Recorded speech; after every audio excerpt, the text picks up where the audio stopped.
Bismillahirrahmanirrahim. Assalamualaikum warahmatullahi wabarakatuh.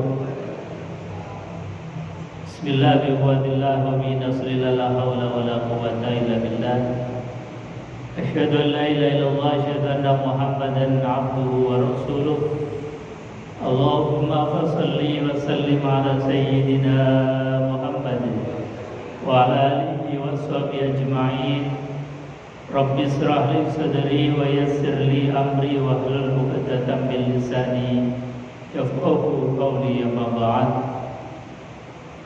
Qala Allah ta'ala fi kitabil karim wa huwa asdaqul qailin. A'udzu billahi samil 'alim minasyaitonir rajim. Bismillahirrahmanirrahim. Ya ayyuhalladzina amanu taqullaha haqqa tuqatih wa la tamutunna illa wa antum muslimun. Sadaqallahul azim wa sadaqa rasuluhul karim wa nahnu ala dzalika minasyahidin walhamdulillahi rabbil alamin. Hadirin Bapak Ibu jamaah yang dimuliakan Allah Subhanahu wa taala. Alhamdulillah wa syukrulillah la ni'matillah. Di sore malam hari ini, di sela-sela kesibukan kita, masih bisa untuk ruku dan sujud bersimpuh di hadapan Allah.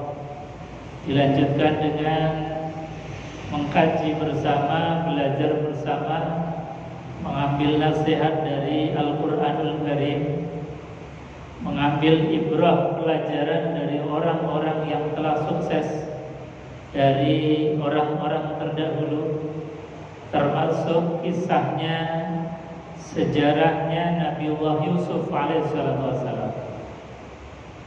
Yang sejarahnya Nabiullah Yusuf alaihissalam diceritakan panjang lebar oleh Allah di dalam Al-Quranul Karim, bahkan satu surat full menjelaskan tentang sejarah Nabiullah Yusuf alaihissalam.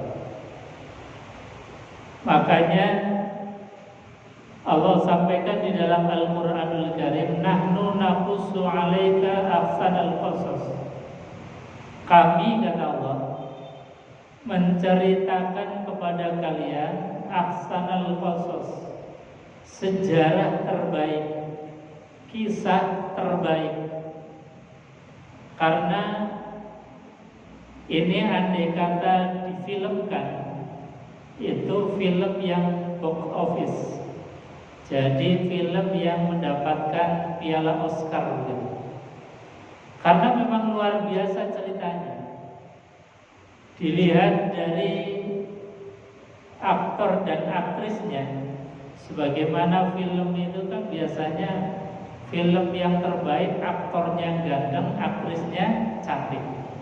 Sama dalam kisah ini, aktornya Nabiullah Yusuf alaihissalam sosok manusia yang ganteng, yang luar biasa, yang perempuannya juga cantik, yaitu Zulaikha. Kemudian alur ceritanya itu sangat mengaduk-aduk emosi kita. Jadi film yang baik itu kan sutradara bisa membuat yang menonton atau melihat itu bisa sampai meneteskan air mata. Emosinya itu teraduk-aduk. Sebagaimana cerita Nabiullah Yusuf juga begitu. Kalau kita pahami dari awal sampai akhir itu luar biasa, mengaduk-aduk emosi kita. Lah gimana enggak kita ikut terbawa emosi? Wong orang tidak salah, Nabiullah Yusuf alaihissalam itu tidak bersalah, tapi karena hasud dan karena fitnahan kemudian dijebloskan ke dalam penjara. Tapi alhamdulillahnya kalau dalam film itu namanya happy ending. Jadi namanya aktor utama itu biasanya kalah dulu, dibikin problem dulu, dibikin masalah dulu, kemudian endingnya diberikan kesuksesan, diberikan kemenangan oleh sutradara. Begitu juga Nabiullah Yusuf alaihissalam. Ini ayat berikutnya sudah mulai happy ending. Kalau kemarin Yusuf itu dikuyo-kuyo oleh kakaknya sampai kemudian dimasukkan ke dalam sumur, diambil oleh seorang musafir, kemudian dijual menjadi pelayan, menjadi budak, kemudian diangkat oleh seorang amir atau raja Mesir. Dari sini kemudian terkena fitnah dan lain sebagainya, sampai akhirnya dimasukkan ke dalam penjara. Tidak berhenti ujian dari Allah Subhanahu wa taala kepada Nabiullah Yusuf alaihissalam. Maka di antara ibrah pelajaran dari cerita ini, dari sejarah kisah ini kita di dalam mengarungi kehidupan itu tidak akan lepas dari ujian. Satu ujian telah selesai, akan datang ujian berikutnya.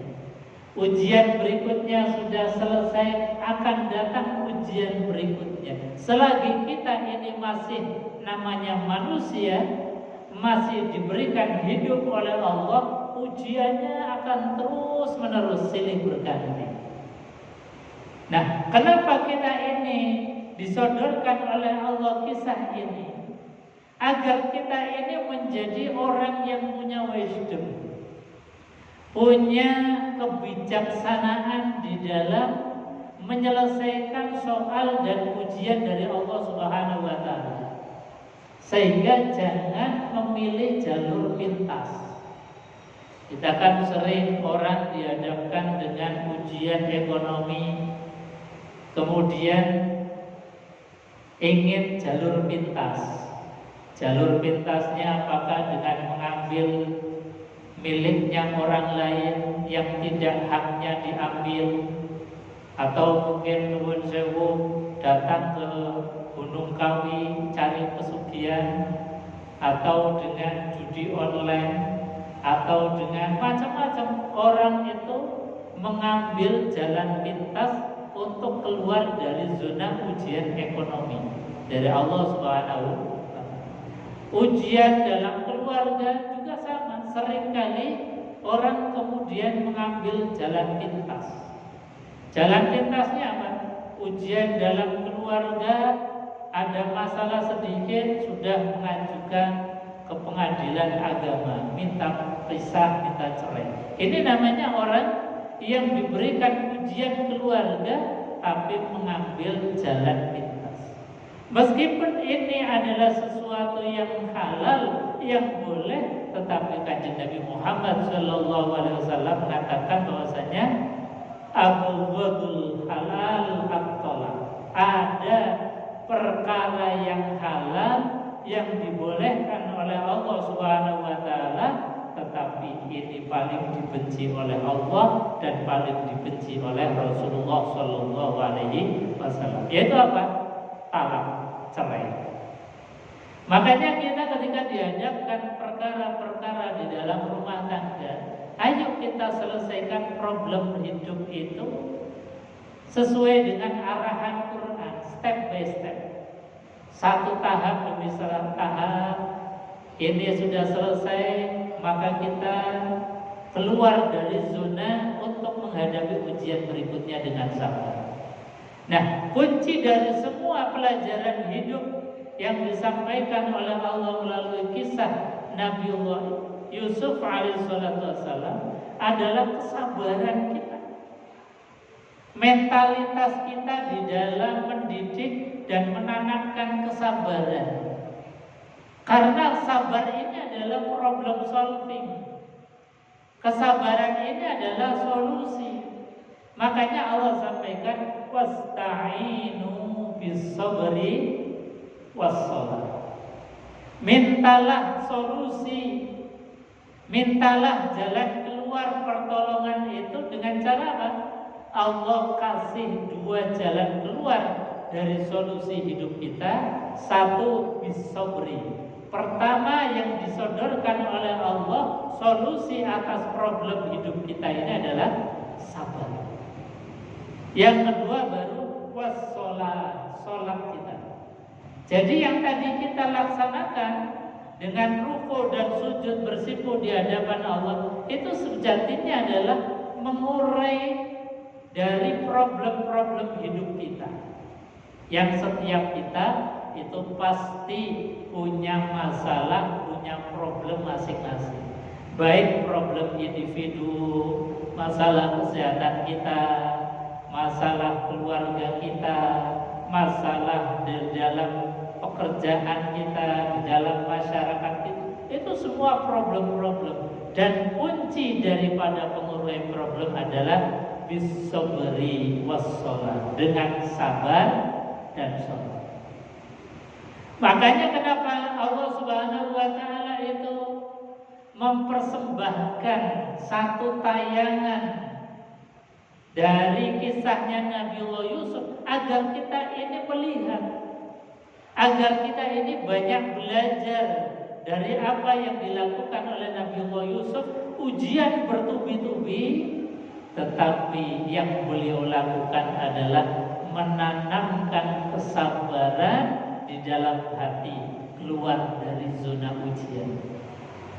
Maka ketika orang ini telah sukses di dalam berbagai macam ujian, akan keluar menjadi the winner, menjadi pemenangnya, menjadi orang yang sukses. Itu sudah kepastian. Karena rumusnya Quran mengatakan bahwasanya am hasibtum an tadkhulul jannah. Jangan pernah engkau mengira akan sukses, akan dimasukkan ke dalam surganya Allah. Walamma ya'tikum matsalul ladzina khalu min qablikum. Sebelum datang ujian kepada kalian. Jadi kalau pengen sukses ya ujian dulu. Itu sudah kepastian hidup. Jadi kalau kita ini diberikan ujian oleh Allah, itu jangan suudzon sama Allah. Ya Allah, saya sudah sholat kok masih ujian terus, kok masih diuji sakit, kok masih diuji ekonomi, kok masih diuji keluarga, ujian macam-macam ya Allah. Padahal saya sudah tahajud tiap hari, padahal saya sudah sholat tiap hari, kok masih diuji terus. Nah, ini namanya orang yang masih suudzon sama Allah. Harusnya apa? Mindset yang dibangun oleh kita adalah ya Allah matur suwun panjenengan kok maringi ujian, berarti sebentar lagi aku akan dinaikkan derajatnya olehmu. Karena ujian ini adalah bagikan orang kerja itu promosi jabatan.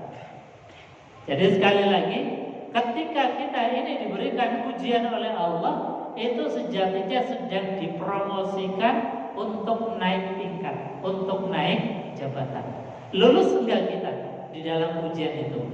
Kalau lulus, maka kita akan diberikan kesuksesan, dinaikkan derajatnya oleh Allah. Kalaupun kita punya salah dan dosa, maka salah dan dosa itu berkahnya lulus ujian itu ditutupi oleh Allah Subhanahu wa Ta'ala kesalahan dan dosa kita.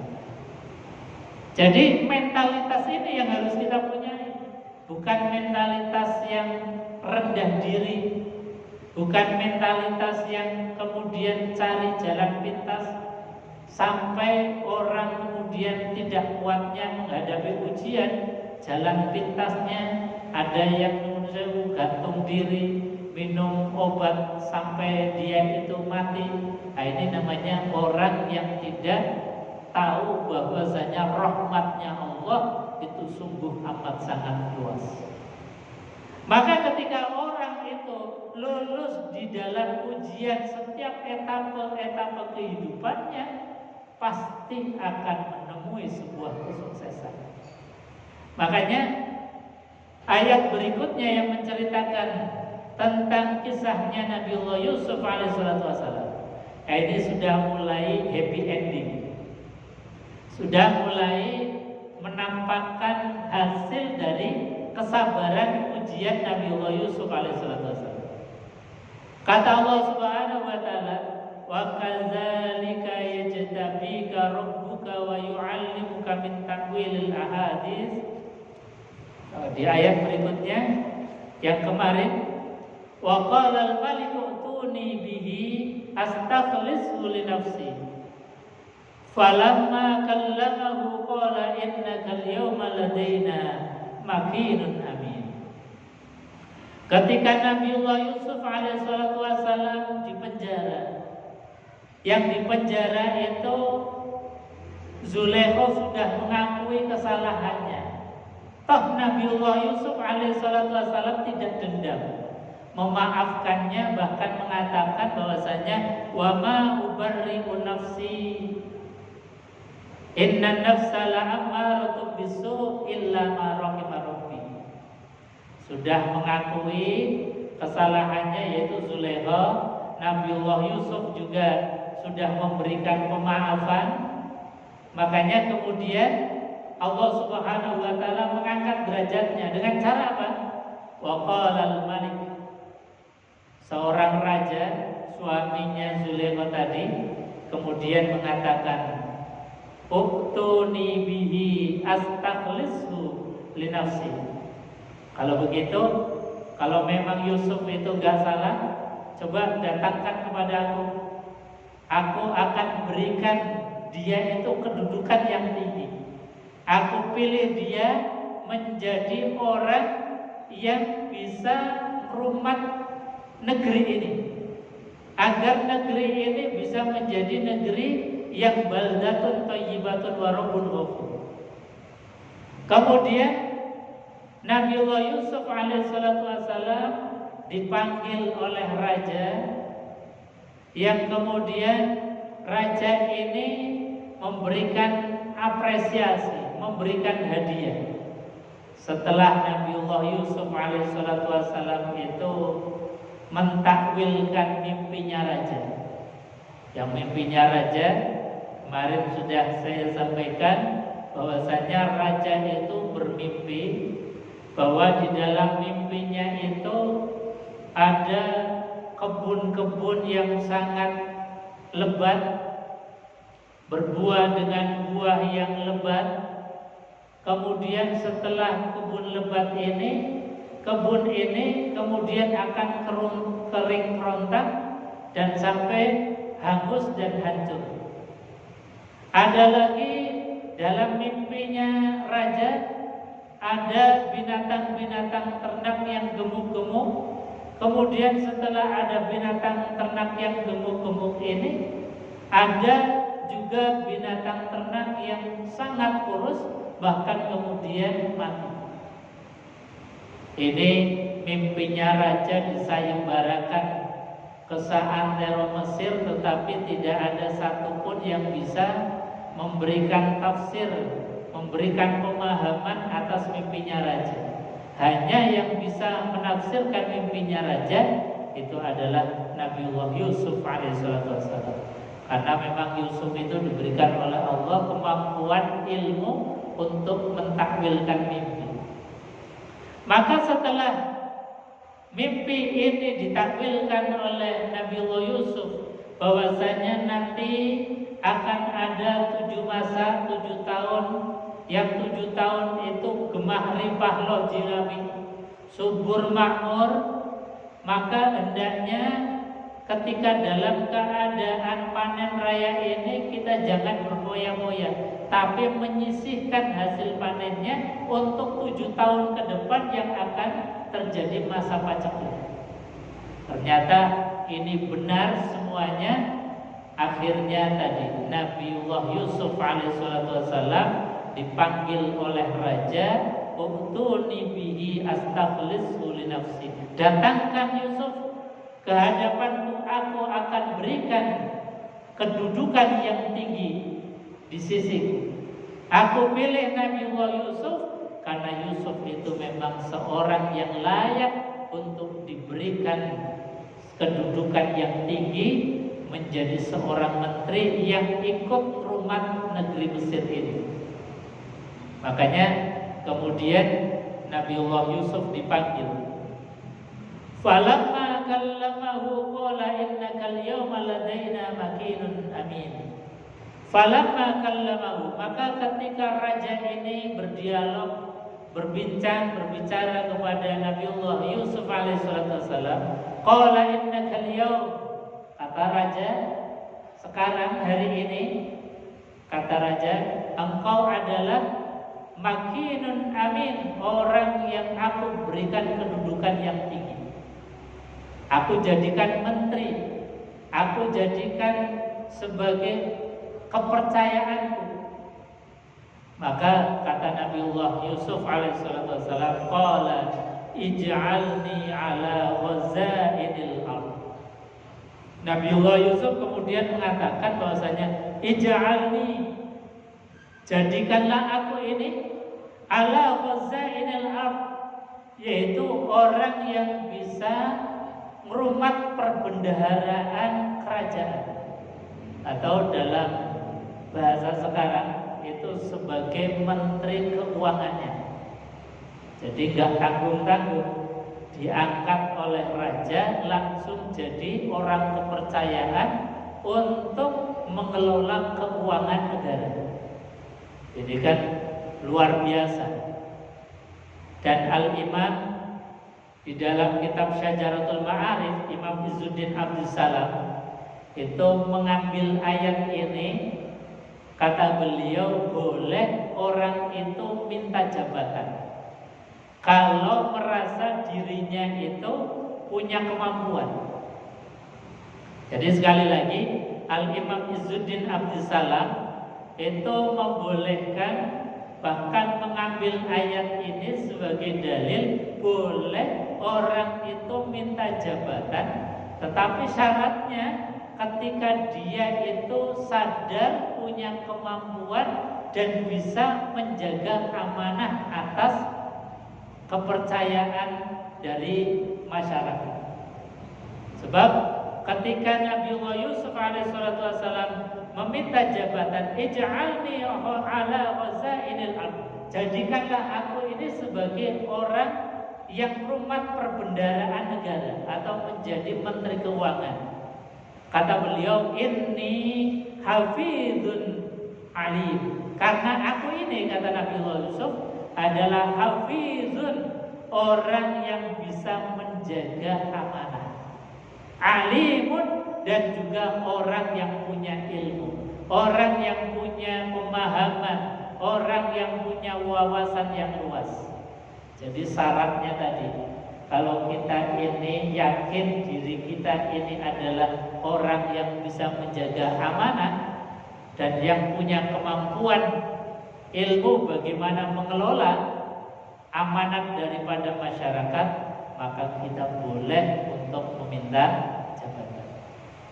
Nah Ustaz, itu di dalam hadis diriwayatkan oleh Imam Bukhari dan Muslim, kata Rasulullah dilarang meminta jabatan.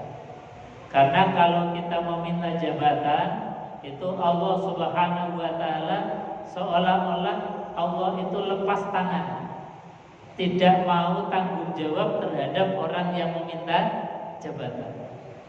Maka antara dalil Quran dengan hadis Rasulullah sallallahu alaihi wasallam yang secara zahirul ayat dan zahirul hadis seolah bertentangan, ini para ulama kemudian mengkompromikan.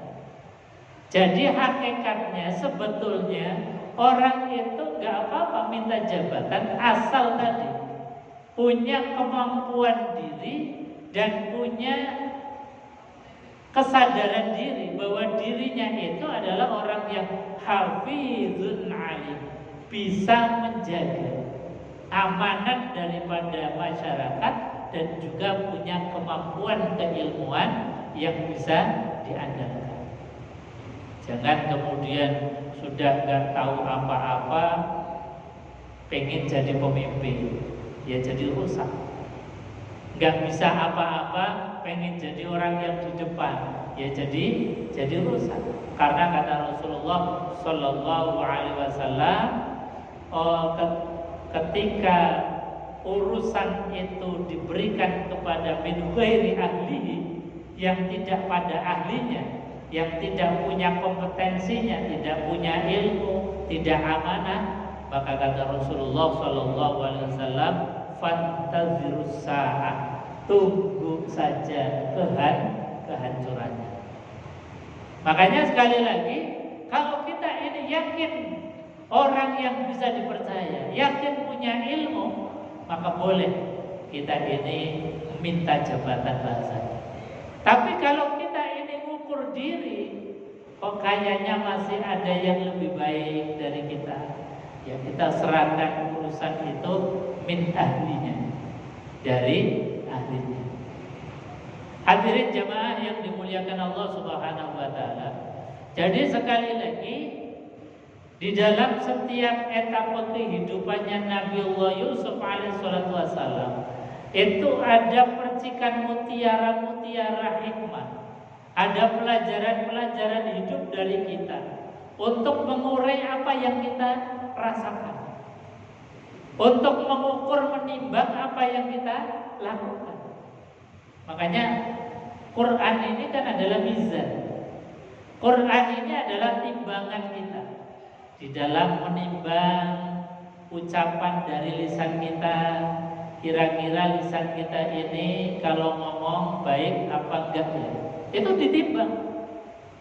Dan timbangan yang paling presisi itu adalah Al-Qur'anul Karim. Jadi bukan perasaan kita, apalagi semau diri kita, wah itu pasti akan rusak. Apalagi omongan yang kadang-kadang kita sering dengar. Saya ini kan mulut-mulutku sendiri, atau bahkan bahasanya ini kan cangkem-cangkemku dewi, meh ngomong apa terserah aku. Nah ini namanya orang yang gak mengukur lisannya itu dengan Al-Quran. Oh gak boleh ngomong begitu. Meskipun lisan ini, mulut ini adalah mulut kita yang sering kita akui sebagai mulutku sendiri, itu ternyata ada haknya orang lain. Quran memberikan ukuran barometer bahwasanya wa fi amwalihim haqqul lisail wal mahrum. Dalam harta yang Allah berikan kepada kita termasuk harta lisan mulut kita ini. Meskipun ini seringkali kita akui sebagai milik kita, kata Allah haqqul lisail wal mahrum, ada haknya orang lain. Karena ada haknya orang lain, maka Quran ini kemudian mendidik kita kalau ngomong, kalau berbicara yang baik, kalau berbicara itu diukur dulu, ditimbang dulu, kira-kira omonganku ini menyakitkan hati orang lain atau enggak. Nah, itu Quran. Jadi Quran sebagai ukuran, sebagai timbangan dalam mengukur setiap aktivitas apapun, baik ucapan maupun perbuatan kita. Ketika kita misalnya mau melangkah, itu pun Quran mendidik kita untuk menimbang, kira-kira kalau saya ini berjalan, jalannya aku ini adalah jalan yang mendatangkan ridho Allah atau jalan yang mendatangkan murkanya Allah.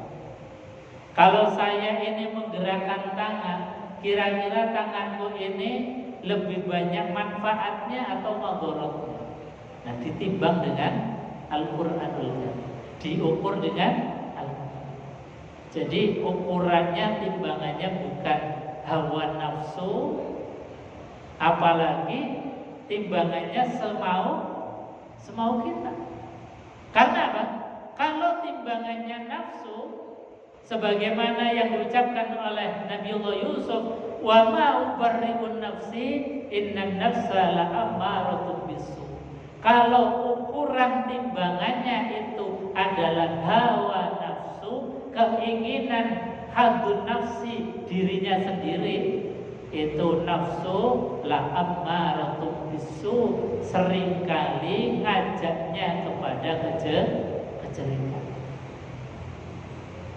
Kalau orang itu dalam hidupnya senantiasa nuruti karepe dhewe, nuruti hawa nafsunya sendiri, itu pasti akan mudah terjerembab, pasti akan mudah tergelincir. Makanya Nabiullah Yusuf mengatakan, kecuali nafsu yang dibimbing ma rahima rabbi, kecuali nafsu yang dibimbing rahmatnya Allah, yaitu apa? Dibimbing dengan Quran. Makanya orang yang kalau lama nggak dengar nasihatnya Quran, itu pasti hatinya itu akan keras. Kalau orang-orang itu lama tidak dengar nasihatnya Quran, itu hatinya bisa menjadi mati. Makanya dalam hadis Rasulullah SAW, minimalnya kita ini di dalam hubungannya interaksi dengan Al-Quran, kata Rasulullah SAW, minimal kita ini 40 hari, jangan lebih dari itu kita dekat dengan ulama, dekat dengan para ustadz, para kiai. Karena apa? Karena ustadz, para kiai, ulama yang menyampaikan nasihat-nasihatnya Al-Quran. Kalau lebih dari 40 hari kita tidak berkumpul dengan para ulama, dengan para kiai, dengan guru-guru alim kita, maka yakin hati kita itu pasti akan menjadi hati yang keras, bahkan bisa menjadi hati ini mati. Karena apa? Karena lama tidak mendengar nasihat dari Al-Quran. Syukur-syukur kita tiap hari itu interaksi dengan Al-Quran. Jadi habis sholat subuh misalnya, atau kita pilih waktu yang paling senggang, yang paling mungkin kita ini pegang Al-Quran. Meskipun itu hanya satu ayat dibuka, kita baca, lihat terjemahnya, apa sih nasihat Quran untukku hari ini? Apa sih nasihat Al-Quran, obat dari Al-Quran untuk aku hari ini? Karena setiap apa yang kita baca itu pasti panduan, pasti itu adalah peringatan-peringatan, panduan, petunjuk bagi kita. Atau ketika kita ini sakit, baik sakit hatinya maupun sakit rohani jasadnya, itu ketika kita mengikuti panduan Quran, insya Allah kita akan diberikan kesembuhan oleh Allah Subhanahu wa Ta'ala. Jadi sekali lagi, jangan pernah berjarak dengan Al-Quranul Karim. Karena apa? Karena kalau kita ini berjarak dengan Al-Quran, yang akan mendominasi hidup kita adalah nafsu. Nafsu yang tidak terarah, nafsu yang tidak dibimbing oleh ma rahima rabbi, yang tidak dibimbing oleh rahmatnya Allah, kasih sayangnya Allah Subhanahu wa Ta'ala. Tapi kalau kita setiap saat mendengarkan nasihatnya Quran, jadi ingat kembali, balik lagi kepada jalannya Allah, balik lagi kepada jalannya Rasulullah Sallallahu Alaihi Wasallam. Meskipun kita seringkali kadang-kadang terjerembab, kadang-kadang jatuh, kadang-kadang terjungkal, kadang-kadang terpleset, kadang-kadang salah, dosa dan lain sebagainya. Sebagai manusia biasa wajar. Tetapi ketika kita ini selalu dipandu oleh Al-Quran, insya Allah mudah untuk kembali. Kalau kita salah, lisan mudah untuk beristighfar kepada Allah Subhanahu wa Ta'ala. Kalau kita salah, kemudian kita mudah untuk bertaubat kepada Allah. Tubu ilallahi taubatan nasuh. Makanya dalam kisah Nabiullah Yusuf itu, saya rasanya eman-eman kalau langsung meloncat sampai selesai. Karena tadi setiap perjalanannya Nabiullah Yusuf alaihissalam itu sejatinya adalah kunci dalam menyelesaikan problem-problem hidup kita. Di antaranya tadi latihan sabar. Kurang sabar apa Nabiullah Yusuf? sama saudaranya sendiri, sama kakaknya sendiri dicemplung ke sumur, sama kakaknya sendiri dijauhkan dari keluarga, dijauhkan dari ayah tercinta. Ketika sudah dimasukkan ke sumur, kemudian diambil oleh pedagang, dijual jadi budak. Enaknya apa jadi budak, jadi pesuruh, tidak punya hak pribadi. Artinya apa? Nabiullah Yusuf betul-betul ujiannya luar biasa. Kalau kita ujiannya hanya sekedar ekonomi, ya insya Allah masih ringan lah. Kita urai, kita keluar dari zona ujian itu dengan cara apa? Dengan cara mengikuti Quran. Karena Allah sudah memberikan piranti hidup kita, tidak kurang-kurangnya. Allah sudah melengkapi kita dengan tangan, Allah sudah melengkapi kita dengan kaki, ada pikiran, ada hati, ada macam-macam, semua sudah lengkap. Andai kata kita ini kemudian ditakdir oleh Allah ekonomi lagi sulit, maka sejatinya tinggal kita menggerakkan potensi semua yang Allah berikan kepada kita. Insya Allah rezeki itu tidak akan kemana-mana. Karena rumusnya rezeki itu, kalau tangan kita ini masih mau digerakkan, itu artinya masih mau punya nilai manfaat untuk orang lain. Karena kuncinya rezeki itu sebetulnya adalah ketika kita ini bermanfaat untuk orang lain, maka rezeki itu akan datang sendiri kepada kita. Kalau kita ini bermanfaat untuk orang lain, rezeki itu akan datang kepada kita. Kenapa rezeki kita ini susah? Barangkali kita ini senengnya genggam tangan. Jadi tangannya nggak mau diubah, tangannya nggak mau membantu orang lain, tangannya nggak mau untuk membantu sesama. Makanya rezekinya kemudian apa? Disempitkan oleh Allah Subhanahu wa Ta'ala. Makanya bahasanya Rasulullah Shallallahu Alaihi Wasallam, khairun nas anfa'uhum linnas. Sebaik-baik manusia, sebejo-bejonya manusia, orang yang paling beruntung kata Rasulullah Shallallahu Alaihi Wasallam adalah orang yang bermanfaat untuk orang lain. Semakin kita bermanfaat untuk orang lain, semakin banyak rezeki yang akan datang kepada kita. Itu sudah rumusnya, dan itu rumus pasti dalam Al-Quran. Kenapa kita rezekinya sempit? Karena kamu itu jarang nolong orang. Kamu mungkin kurang bermanfaat untuk orang lain. Maka jadikanlah orang yang punya nilai manfaat untuk orang lain. Dengan ilmunya kita bisa bermanfaat untuk orang lain. Wa tawassaw bil haqq wa tawassaw bis sabr. Saling mengingatkan dalam kesabaran dan takwa. Dengan hartanya kita membantu orang yang membutuhkan. Dengan tenaganya mungkin ada pembangunan masjid atau ada gotong royong di masyarakat, kita datang. Itu namanya orang yang punya nilai manfaat. Maka pasti Allah akan datangkan rezeki, yang rezeki itu datangnya tidak disangka-sangka. Jadi sumber rezeki itu kadang-kadang tidak dinyana oleh kita, tidak disangka oleh kita. Makanya sekali lagi mari kita belajar dari kisah Nabiullah Yusuf alaihissalam, tanamkan dan belajar terus tentang sabar. Jangan pernah berhenti untuk belajar sabar, karena sabar ini adalah problem solving, solusi dari berbagai macam masalah ujian yang Allah datangkan kepada kita.